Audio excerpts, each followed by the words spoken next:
नमस्कार मित्रांनो, टूलबार संबंधित बऱ्याचशा गोष्टींची आपण माहिती घेतली आहे। तसेच आपण यापूर्वी इमेज ट्रान्सफॉर्मेशन बद्दल बेसिक माहिती घेतलेली आहे। आता आपण त्याबद्दल अजून डीप माहिती घेऊया। आतापर्यंत इमेज ट्रान्सफॉर्मेशनचा उपयोग इमेजचा आकार लहान मोठा करण्यासाठी केला। मात्र कंट्रोल टी ने क्लिक केल्यानंतर माऊसने राईट क्लिक केले की आपल्याला इमेज ट्रान्सफॉर्मेशनचे अजून ऑप्शन्स दिसतात। आज आपण त्याबद्दल माहिती घेऊया।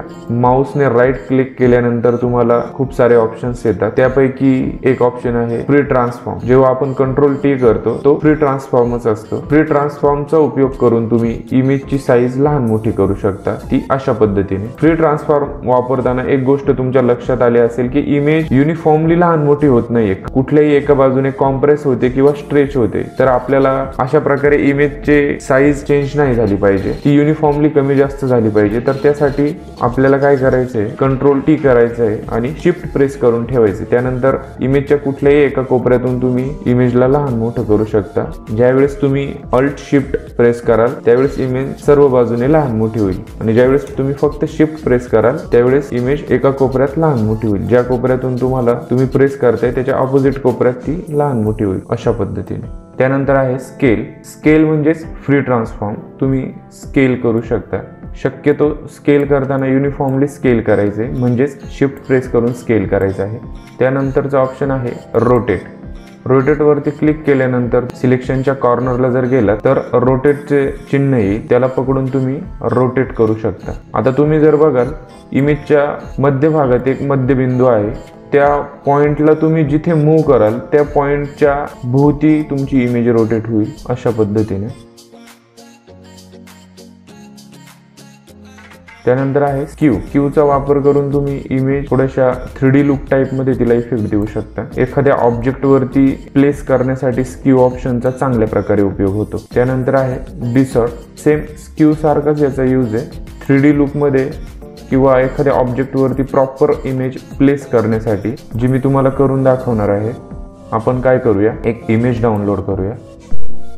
आता इमेज डाउनलोड करताना बऱ्याचदा तुम्हाला कमी रिझोल्यूशनच्या इमेज मिळतात, तर त्याला सोल्युशन असं आहे, त्या ऑब्जेक्टने इमेज वरती क्लिक केलं, इथं टूल्स नावाचा ऑप्शन आहे। टूल्स वरती क्लिक केल्यानंतर साईज ऑप्शन आहे, त्याला लार्ज जर केलं तर फुल HD क्वालिटीच्याच इमेज तुमच्या समोर ओपन होतील। त्या इमेज ओपन झाल्यानंतरही जे समोर आता तुम्हाला दिसत आहेत स्क्रीनवरती ते आहेत इमेजचे थंबनेल। त्याच्यावरती राईट क्लिक करून इमेज डाउनलोड नाही करायची, तुम्ही त्या इमेज वरती क्लिक केल्यानंतर त्याचा प्रिव्ह्यू ओपन होईल, त्या इमेज वरती ऍक्च्युअल क्लिक करायचं आहे। त्यानंतर जो रिझल्ट समोर येईल ती इमेज डाउनलोड करायची आहे, म्हणजे तुम्हाला ऍक्च्युअल रिझोल्यूशनची इमेज मिळेल। मी इमेज सेव्ह करतो।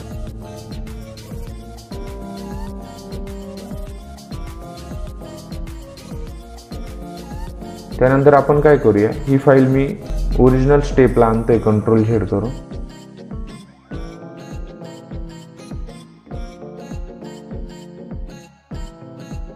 कंट्रोल टी करतोय मी। पहिल्यांदा फ्री ट्रान्सफॉर्मने त्याची साईज छोटी करून घेतोय। त्यानंतर स्क्यू करतोय।